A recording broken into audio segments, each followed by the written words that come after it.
Couple of weeks into the new year, and we thought it'd be a good time to kind of give an update on things happening in really one of our other municipalities, I guess, almost sort of speak here in Branch County.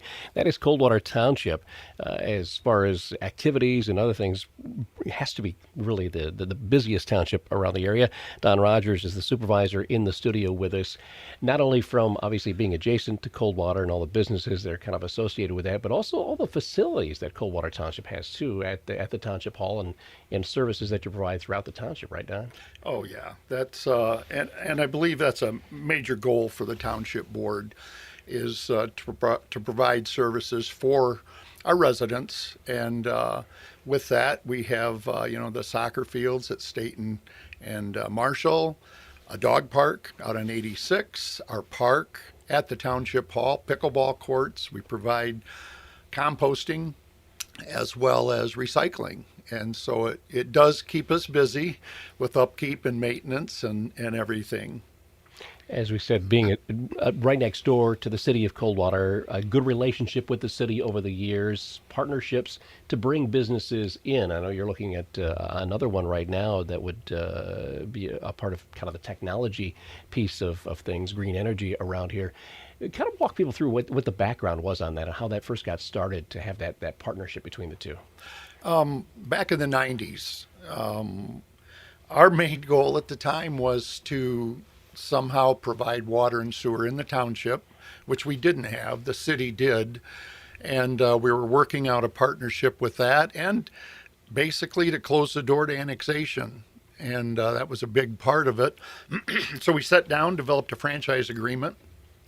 And in that agreement, to encourage development in the area, not just the township or city, we developed a franchise agreement which allowed us, when someone came in and required utilities, to be transferred into the city, where the city could provide the water and sewer services that we couldn't. And along with that, the new development would be taxed at the city rate.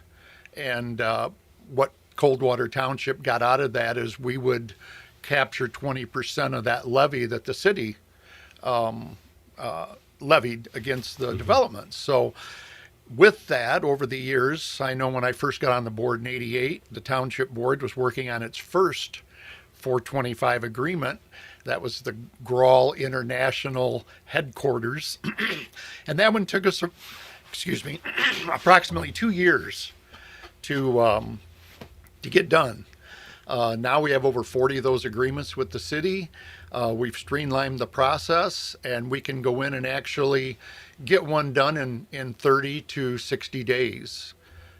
And there's another one that might be coming soon, and that's in regard to a battery storage facility that's being proposed, right? Correct, yes. We've been working with this company out of Chicago on a battery storage facility that wanted to locate in our area for about 8 months. And they have facilities all over the country.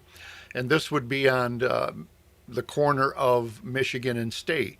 There's approximately 70 acres there. The actual storage facility would take up about 4 acres is all. It would be a 100 megawatt storage facility. With that, to work it in with our franchise agreement right now, the attorneys are looking at it to make sure that it does comply with all facets of our franchise agreement.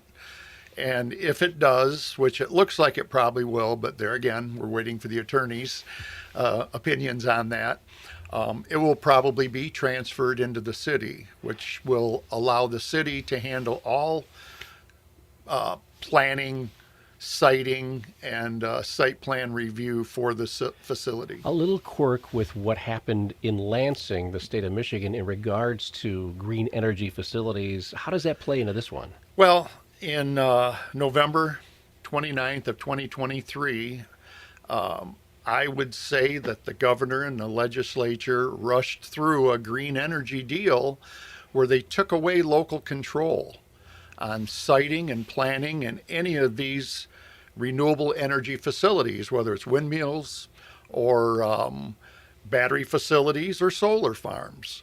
And so that no longer will allow townships and cities and villages to have a say in where these go. And with our facility, the company did agree to follow our ordinance prior, because we started prior to this legislation being entered into. And we're not against green energy at all. We're against losing local control. Is part of that, I know you're on the Michigan Township Association board. Are you feeling kind of the pinch of more of those kinds of things coming down from Lansing? Yes, there's a couple major issues coming down. Sand and gravel.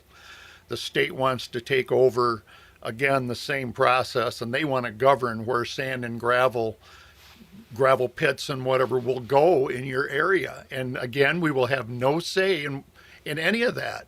We know where our neighbors and our residents are, and where we have planned for the future on having these developments in the township, as well as all townships across the state.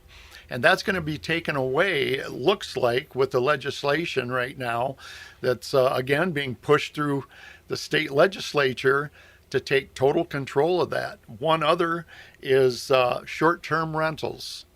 And short-term rentals are most of your resort areas where you have lakes, a lot of cottages and homes. And a lot of these areas are full-time homes. But you have people that are renting them out, say on a weekend basis. There's frat parties going on and everything, which people that live there full time don't want that in their area. Well, the state now is pushing to take over control of that also, where again, our ordinance would not allow us to decide, where we look at it as possibly a commercial business, where they're renting it out every weekend rather than a residential business, residential home, and you've got signs posted in the yards for rentals and all this, where we can control that now, but they're trying to take that away from us as we speak. So the many issues that face townships, but again, you guys may be on the forefront in Coldwater Township because of, again, as we said, the adjacency to the city, the facilities that you have, and again, in this case, lakes that are in Coldwater Township, right? Yes, absolutely. We've had an excellent working relationship with the city in bringing developments and businesses into the area, not just for the township or the city, but all of Branch County and South Central Michigan. When you look at Clemens Pork Production Facility, we've got the regional Consumers Energy facility where they run all their trucks every day in and out of there. There's just been a lot of growth because of the cooperation that we have had with the city, and it's a two-way street. And basically, that's the township's goal, is to work to build the township and make it better for everyone, so we can provide all the facilities that we do for our residents and people in the area. Kicking off 2024, an update with Coldwater Township Supervisor Don Rogers this morning, AM 1590 and FM 95.5 WTVB.